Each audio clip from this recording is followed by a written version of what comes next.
यामध्ये वाहतूक आणि मी प्राध्यापक बाळासाहेब चकोर.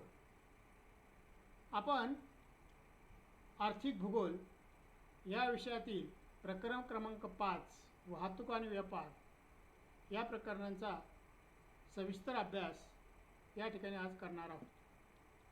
यामध्ये वाहतूक आणि व्यापार हे दोन्ही घटक आपल्याला अभ्यासायचे आहेत आणि त्यापैकी पहिला घटक जो आहे वाहतूक, या घटकाचा या ठिकाणी आपल्याला विचार या ठिकाणी करावायचा आहे. आणि म्हणून वाहतूक आणि व्यापार या प्रकारामधले कुठले कुठले प्रकार किंवा कुठले कुठले सब पॉईंट किंवा सब घटक या ठिकाणी येतात, उपप्रकार कुठले येतात याचा अभ्यास या ठिकाणी करावायचा आहे. आणि म्हणून या ठिकाणी पहिला घटक या ठिकाणी आहे वाहतुकीचे साधने आणि त्याची परिणामकारकता किंवा महत्त्व, हा घटक महत्त्वाचा आहे. दुसरा घटक त्यामध्ये काय परिणामकारकता आहे, त्याचं महत्त्व काय आहे, मग त्याचे काही 4 प्रकार या ठिकाणी पडलेले आहेत.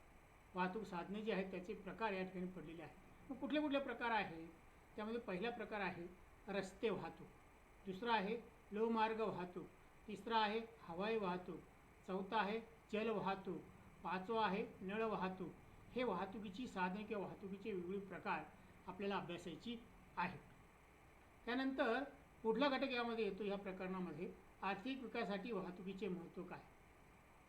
त्यानंतर पुढला घटक या ठिकाणी येतो व्यापाराचे प्रकार. व्यापार म्हणजे काय, व्यापाराचे प्रकार याचाही संबंध या ठिकाणी आपल्याला अभ्यासायचा आहे.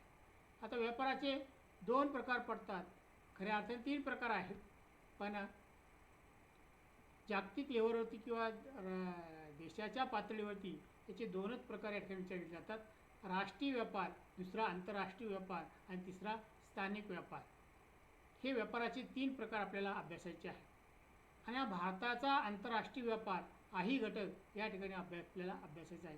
ह्या सगळ्या जे घटक आहे ह्या सगळ्या घटकांचा अभ्यास आपल्याला वाहतूक आणि व्यापार या प्रकरणामध्ये करावायचा आहे. त्या अनुषंगाने आज आपण या ठिकाणी वाहतुकीची साधने आणि त्यांची परिणामकारकता आणि महत्त्व या घटकाचा अभ्यास करणार आहोत. अगदी एखादी वस्तू किंवा एखादी व्यक्ती एका ठिकाणाहून दुसऱ्या ठिकाणी वाहून नेणे म्हणजेच वाहतूक होय. एक वस्तू असेल किंवा एक व्यक्ती असेल, एका ठिकाणाहून दुसऱ्या ठिकाणी वाहून नेण्याची जी प्रक्रिया घडते त्या प्रक्रियेला आपण वाहतूक असं म्हटलेलं आहे. आता वाहतूक आणि दळणवळण हे घटक जे आहे हे तृतीय श्रेणीचे जे व्यवसाय आहे त्याचा एक महत्त्वाचा भाग आहे.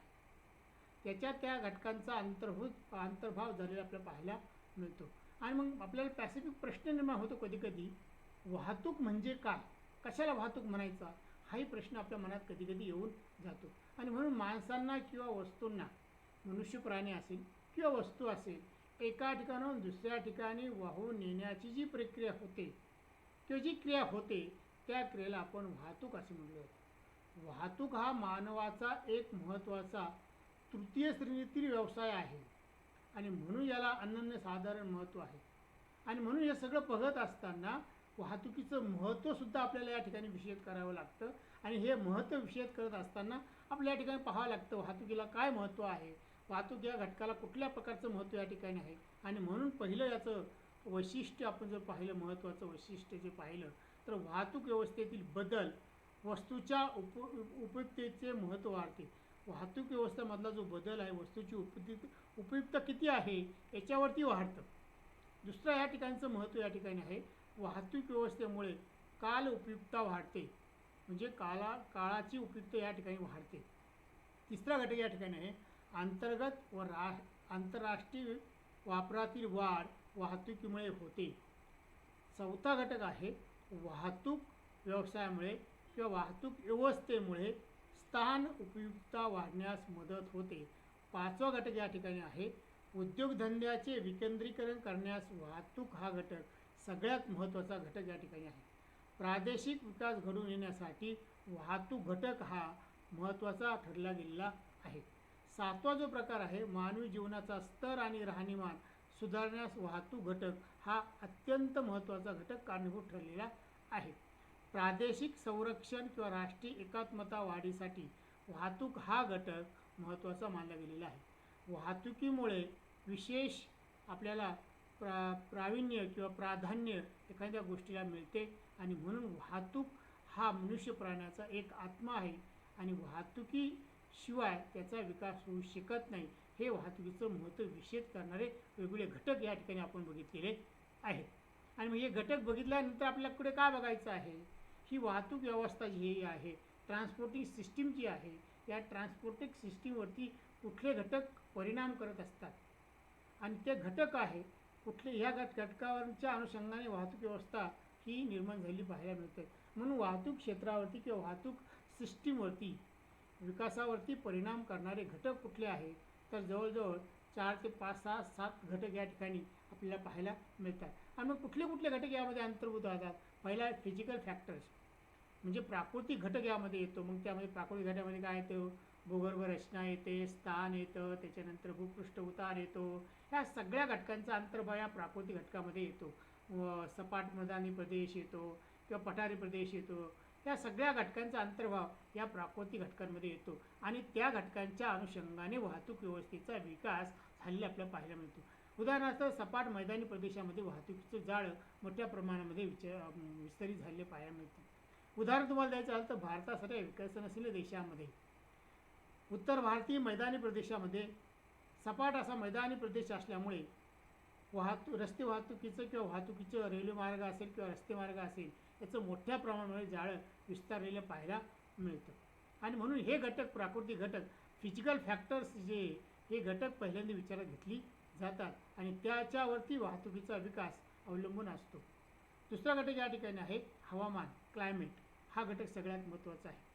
हा हवामानाचा परिणामसुद्धा वाहतुकीच्या व्यवसायावरती मोठ्या प्रमाणात झालेला आपल्याला पाहायला मिळतो.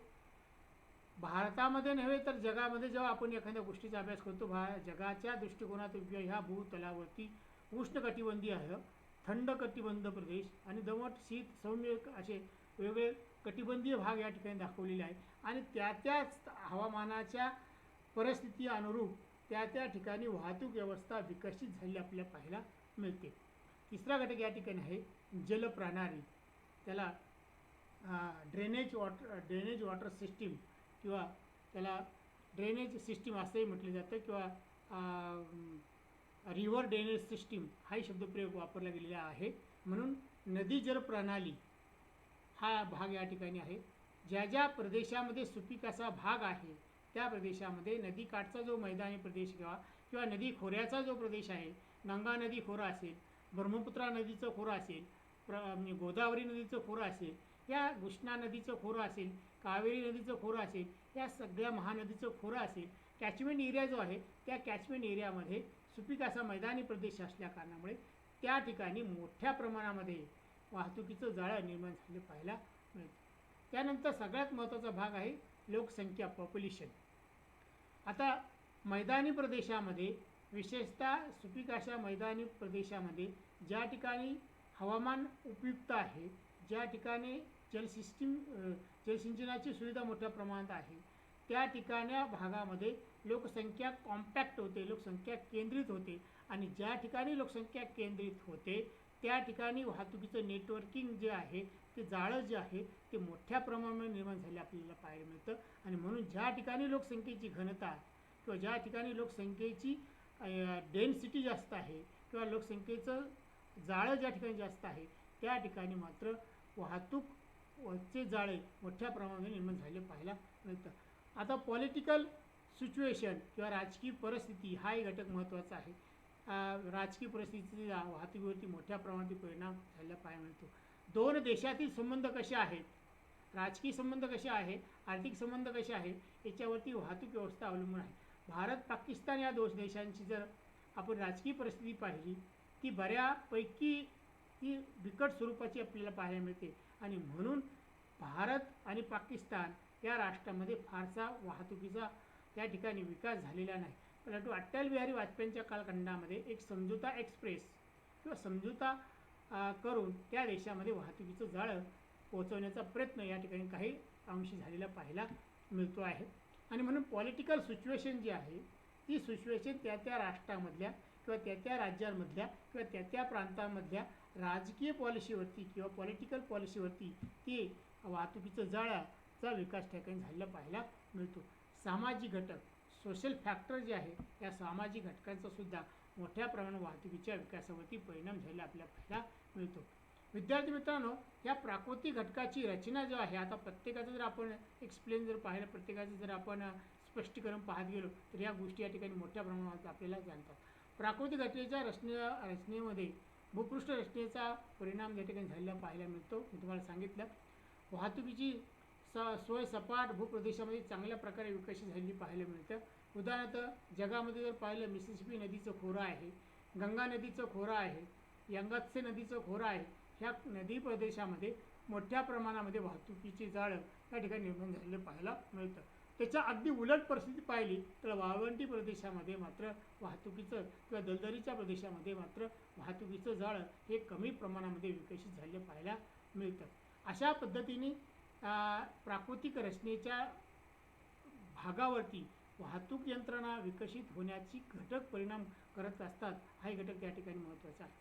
दुसरा घटक या ठिकाणी आहे हवामान. हवामानाचा परिणाम प्रत्यक्ष अप्रत्यक्षरित्या वाहतुकीवरती सातत्याने होत असतो. अतिशीत, अतिउष्ण किंवा अतिपर्जन्याच्या प्रदेशामध्ये वाहतूक मार्गाचा विकास करण्यास अडचणी येतात.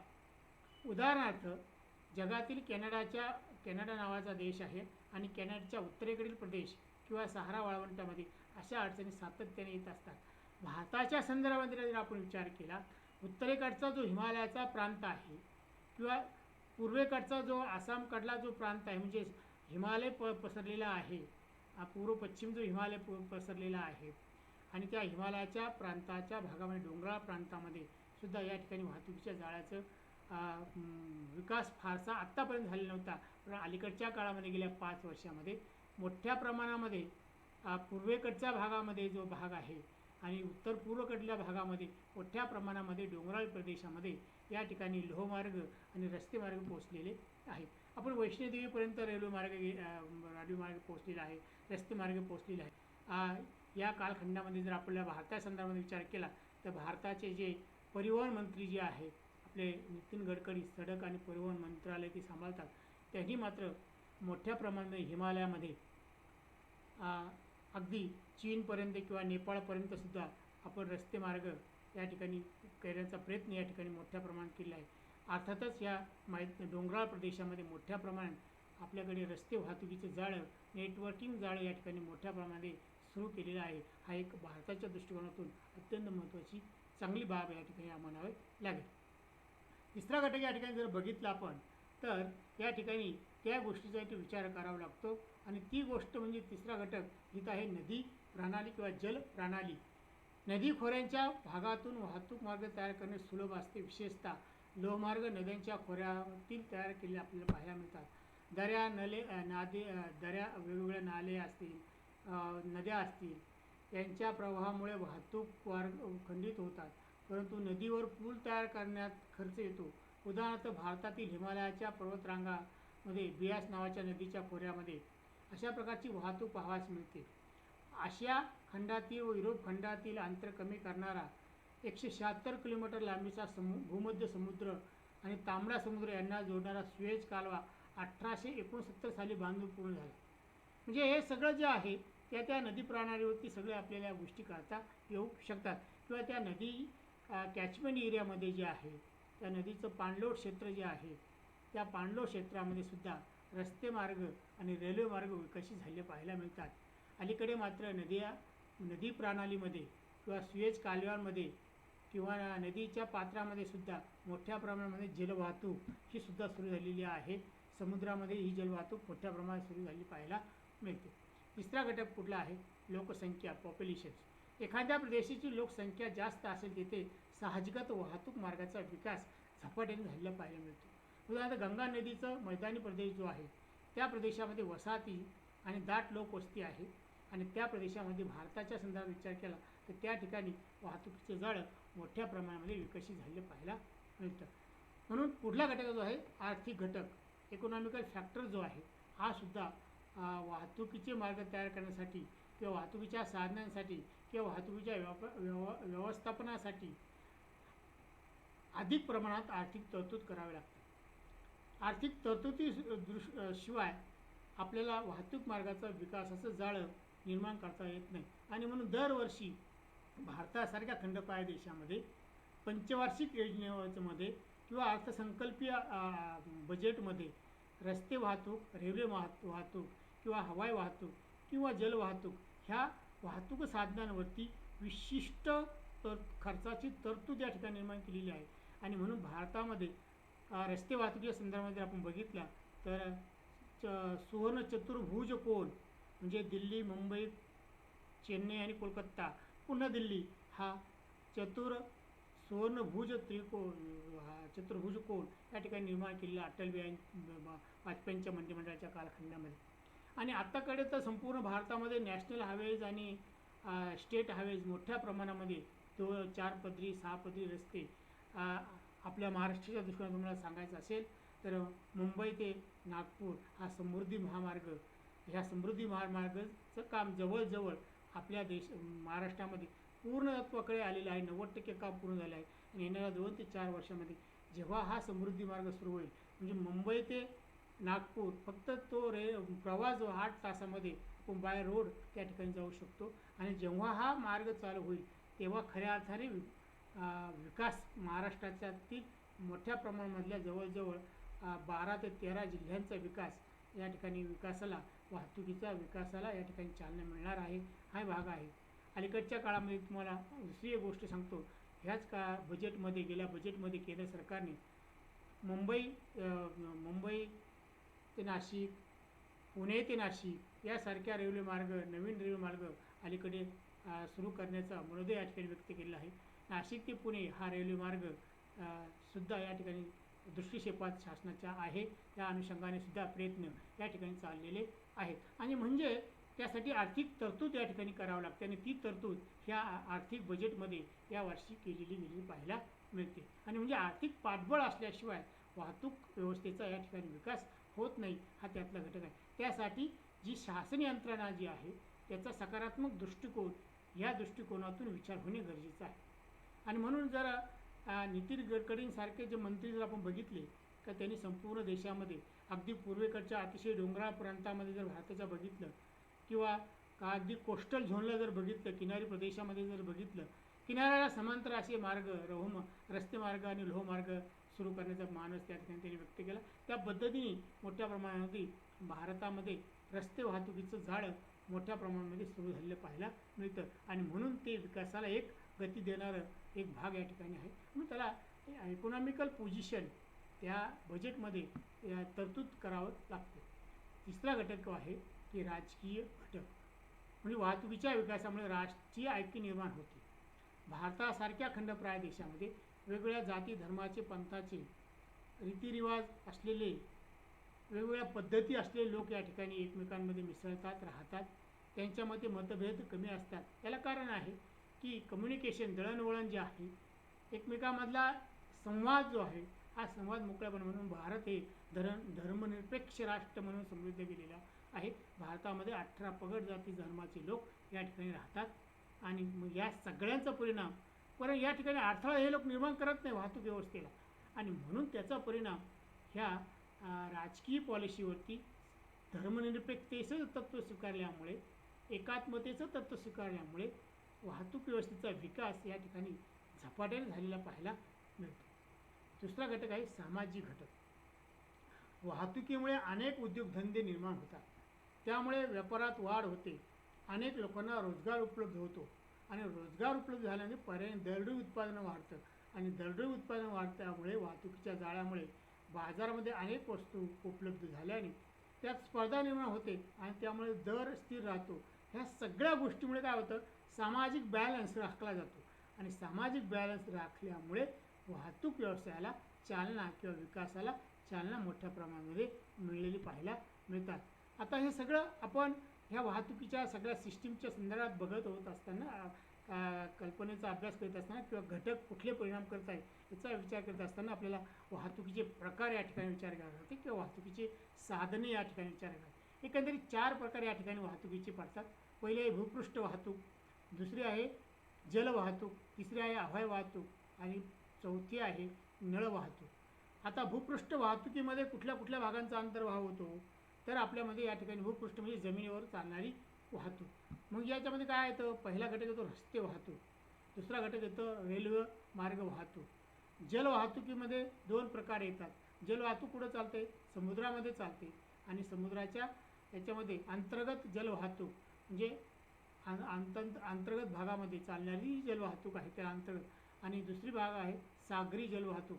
वेगळ्या अंतर्गत वाहतुकीमध्ये नद्या असतील, कालव्या असतील यांच्या जलसाठ्यामध्ये जी वाहतूक चालते त्याला अंतर्गत जलवाहतूक म्हणतात. आणि समुद्रामध्ये आपल्याकडे पूर्वेला बघितलं तर बंगालचा उपसागर, आणि पश्चिमेला बघितलं तर अरबी समुद्र, आणि दक्षिणेला बघितलं तर हिंदी महासागर. या भारतासारख्या खंडप्राय देशाच्या तिन्ही बाजूनी समुद्र आहे. आणि म्हणून सागरी वाहतूक राष्ट्रीय आंतरराष्ट्रीय पातळीवरती मोठ्या प्रमाणात सागरी वाहतूक या देशामध्ये होते, हे तितकं सत्य आहे.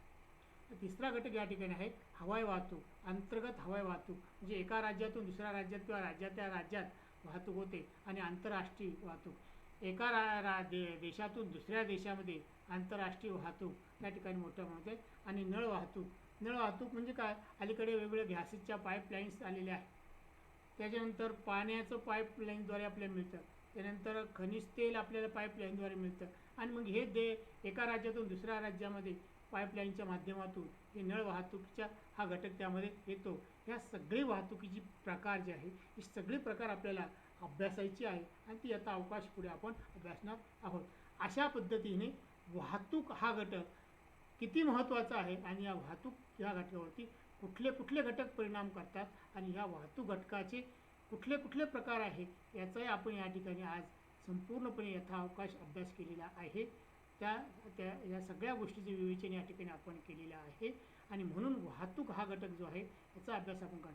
पुढच्या येणाऱ्या आपण व्याख्यानामध्ये आपण लोहमार्ग म्हणजे काय, रस्ते मार्ग म्हणजे काय, सागरी मार्ग, अंतर्गत सागरी मार्ग वाहतूक या सगळ्या वेगळ्या संकल्पना आहे किंवा वेगवेगळे प्रकार आहे. या सगळ्या प्रकारांचा आपण अभ्यास करणार आहोत. आणि आज या ठिकाणी थांबूया. थँक्यू.